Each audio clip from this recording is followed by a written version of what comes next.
मैं नरेंद्र मोदी को चैलेंज कर रहा हूं। काशी विश्वनाथ बोर्ड का कोई हिंदू ही मेंबर बन सकता है, मुसलमान नहीं बन सकता।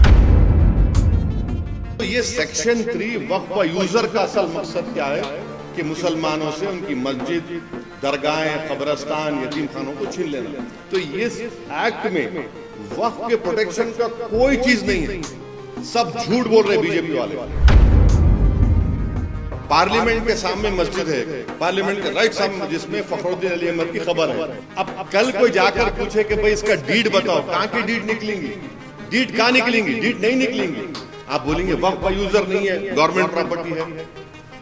खबरस्तान को जाके बोलेंगे डीड निकालो।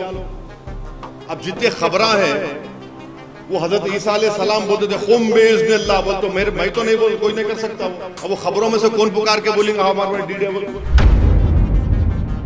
इस बिल में वक्फ बोर्ड को, वक्फ प्रॉपर्टीज को बचाने के बजाय बर्बाद करने का तरीका है। अगर आज कोई आदमी वक्फ प्रॉपर्टीज को इलीगली बेचता है या चोरी करता है, उसको एक्ट में लिखा गया 2 years रिगरस इम्प्रिजनमेंट। आप हिंदी पिक्चरों में देखे होंगे, डायलॉग आता क़ैद बामुशक्क़त। अब क़ैद बामुशक्क़त को करके सिंपल इम्प्रिजनमेंट कर दिया, सिंपल इम्प्रिजनमेंट कर दिए। कौन सा वक्त का बचा लिया? फिर उसको नॉन वेलेबल था, इसको वेलेबल कर दिया। सेंट्रल वक्फ बोर्ड सेक्शन 19 है और स्टेट वक्फ बोर्ड जो है वो सेक्शन 14 में आता, 95 एक्ट में। अब उसमें क्या बोल रहे कि मैंडेटरी है सेंट्रल वक्फ बोर्ड में 2 हिंदूज को मेंबर बनाना, 2 हिंदूज को। अभी क्या है, अभी कोई भी हिंदू मेंबर नहीं बन सकता सिवाय सिटिंग मिनिस्टर के। आप हमको ये बताइए, और स्टेट वक्फ बोर्ड में आप तकरीबन सिर्फ चार मुसलमान रहेंगे। अब गवर्नमेंट का प्रपोजल क्या है कि स्टेट वक्फ बोर्ड में जो मेंबर्स बनते, एक मुतवल्ली कैटेगरी का इलेक्शन होता, एमएलए कैटेगरी का इलेक्शन होता, एमपी कैटेगरी का इलेक्शन होता और जुडिशरी का, बार काउंसिल का, ये 4 इलेक्शन होते। अब गवर्नमेंट, मोदी गवर्नमेंट क्या बोल रही, इलेक्शन नहीं, हम नॉमिनेट करेंगे। क्यों नॉमिनेट करेंगे? आप इलेक्टोरल प्रोसेस के खिलाफ क्यों हैं? और फिर आप ये बोल रहे कि नॉन मुस्लिम को मेंबर बनाएंगे। मैं नरेंद्र मोदी को चैलेंज कर रहा हूं और आपके सामने अब जो बोल रहा हूं, आप जरा इसको गहराई से सुनिए। उत्तर प्रदेश में काशी विश्वनाथ टेम्पल एक्ट है 1983, आप लिख लो ये। उसमें सेक्शन 3 है। सेक्शन 3 ये बोलता है कि no person unless he is a Hindu by religion be eligible for being और continuing as a member of the board और एग्जीक्यूटिव कमेटी और चीफ एग्जीक्यूटिव और एज एन एम्प्लॉय। यानी काशी विश्वनाथ का सेक्शन 3 ये बोल रहा है कि वो जो हिंदू होगा बाय रिलीजन वही एलिजिबल होगा बोर्ड का मेंबर बनने के लिए, एग्जीक्यूटिव कमेटी का मेंबर बनने के लिए, सीईओ बनने के लिए और एम्प्लॉय होने के लिए। फिर आप वही काशी विश्वनाथ टेम्पल एक्ट 1983 में सेक्शन 6(3) देखो आप, जिसमें यह बोला गया है कि where a member of the board can not perform his duties as such by reason of the fact that is not a Hindu, the person available next below him in this behalf shall be a member of the board. यानी अगर कोई member अपनी duties को निभा नहीं सकता इसलिए कि हिंदू नहीं है, तो किसी और को हिंदू को बनाया जाए। आप यहां पर क्या कर रहे हैं सेंट्रल वक्फ काउंसिल में और स्टेट वक्फ बोर्ड में? काशी विश्वनाथ बोर्ड का कोई हिंदू ही मेंबर बन सकता है, मुसलमान नहीं बन सकता। और याद रखिए, हिंदू का डेफिनेशन आर्टिकल 25 में हिंदू, बौद्ध, सिख और जैन है। यहां पे क्या बोल रहे, सिर्फ हिंदू रहेगा, ना सिख होगा, ना बौद्ध होगा, ना आपका जैन होगा। फिर आप तमिलनाडु में आइए, लंबा तो नहीं हो रहा ना ये? हाँ, अगर लंबा हो रहा तो बोलो, रुक जाता हूं मैं। तमिलनाडु में, Tamil Nadu Hindu religious and charitable endowments act 1959, उसका आप सेक्शन 10 पढ़ो आप। उसमें क्या लिखा हुआ है, the commissioner additional commissioner, every joint deputy or assistant commissioner, and every other officer or servant appointed to carry out the purpose of this act by whomsoever appointed shall be a person professing the Hindu religion and shall cease to hold office as such when he ceases to profess religion. यानी commissioner, Tamil Nadu में commissioner endowment board का, joint deputy और assistant commissioner, कोई भी officer और उनका employ जो इस एक्ट में अपॉइंट होगा उसको हिंदू रिलीजन का होना चाहिए, और अगर वो हिंदू रिलीजन का नहीं है तो ऑफिस में नहीं रहेगा। कौन सा सेक्शन है Tamil Nadu religious charitable endowment? Section 10। आप आंध्र प्रदेश में आ जाओ, आप आंध्र प्रदेश, तेलंगाना में भी एक्ट है वो। आंध्र प्रदेश को एक्ट था 87 का, तेलंगाना में भी एक्ट है। Andhra Pradesh charitable Hindu religious institution endowment act 1987, वो सेक्शन 3(2) क्या बोलता है? Additional commissioner, additional commissioner, every regional joint commissioner, deputy commissioner, assistant commissioner appointed under subsection 1 exercising the powers and performing the functions aforesaid in respect of religious institution endowment shall be a person, shall, देखिए जब लफ्ज shall आता ना law में तो mandatory हो जाता। shall और में फर्क है। में माने दोनों में हो सकते, shall में फर्क, ये shall वर्ड आया तो सिर्फ वही हिंदू माने वही मैंडेटरी हिंदू होना। shall be a person professing Hindu religion and shall cease to exercise his powers and these functions when he ceases to profess the religion।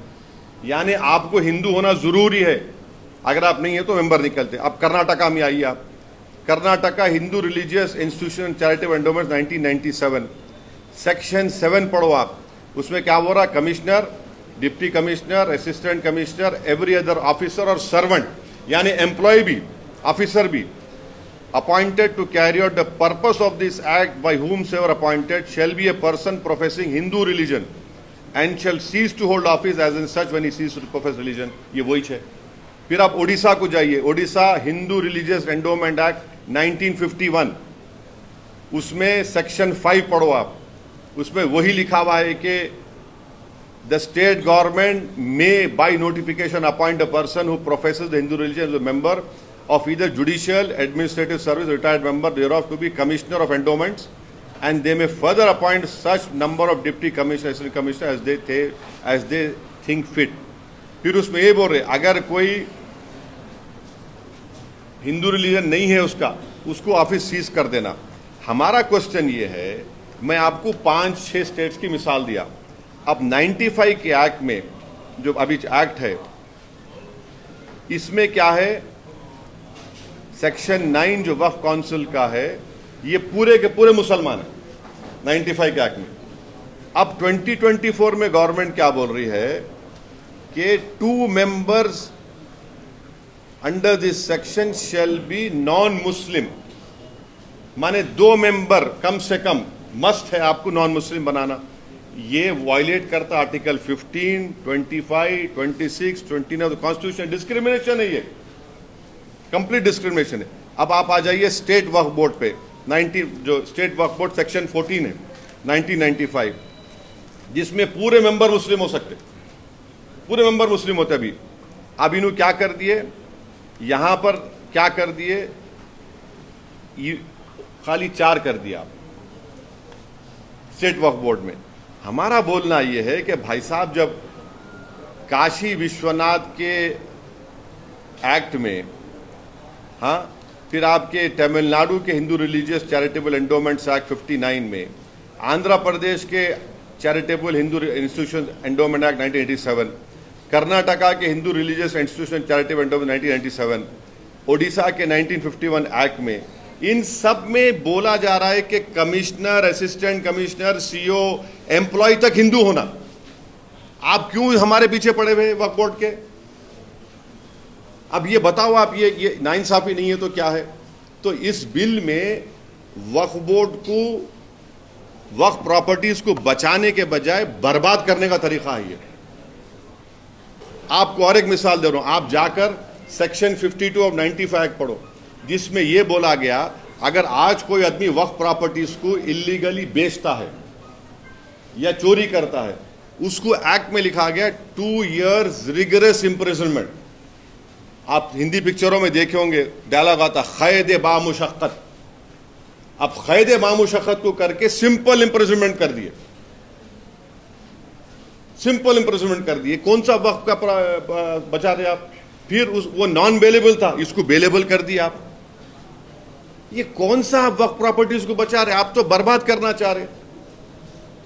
अब पार्लियामेंट के सामने मस्जिद है, पार्लियामेंट के राइट सामने, जिसमें फखरुद्दीन अली अहमद की खबर है। अब कल कोई जाकर पूछे कि भाई इसका डीड बताओ, कहां की डीड निकलेंगी? डीड कहां निकलेंगी? डीड नहीं निकलेंगी।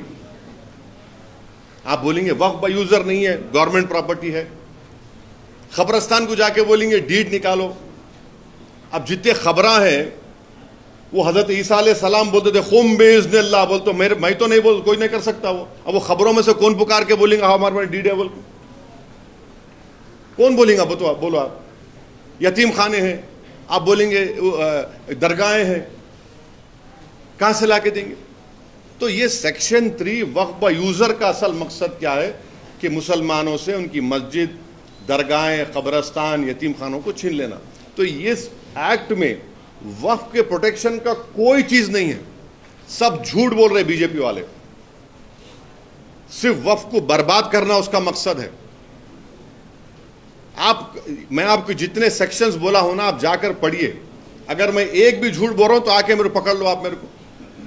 तो ये आप क्या कर रहे हैं भाई? हां, आप हमारे को समरी एविक्शन पावर्स दो, पब्लिक प्रेमिसेस एक्ट में हमको डालो आप। और आपको मालूम, दिल्ली में 123 प्रॉपर्टीज को ना इंदिरा गांधी के जमाने में दिल्ली वक्फ बोर्ड को दे दिया गया था। 1984 में कोर्ट स्टेटस को का ऑर्डर दिया। हम 2024 में हैं, 30 साल हो गया, उस स्टे को विकेट नहीं करा सके। 84 से 2024 तक एक मामूली स्टे को विकेट नहीं करा सके आप बोलते मुसलमान ऐसा कर रहा, मुसलमान वो कर रहा। अरे सरकार तुम्हारी है ना बाबा, तुम्हारा प्रधानमंत्री है, तुम्हारा मंत्री है। मुसलमान का तो कोई ना प्रधानमंत्री है ना कुछ भी। हम तो खाली वोट डालने वाली मशीन है, एटीएम है। हम तो दूध देने वाली गाय है, हम भैंस हैं। हम 84 से एक स्टे विकेट नहीं कराए आप, और हमारे को बोल रहे आप।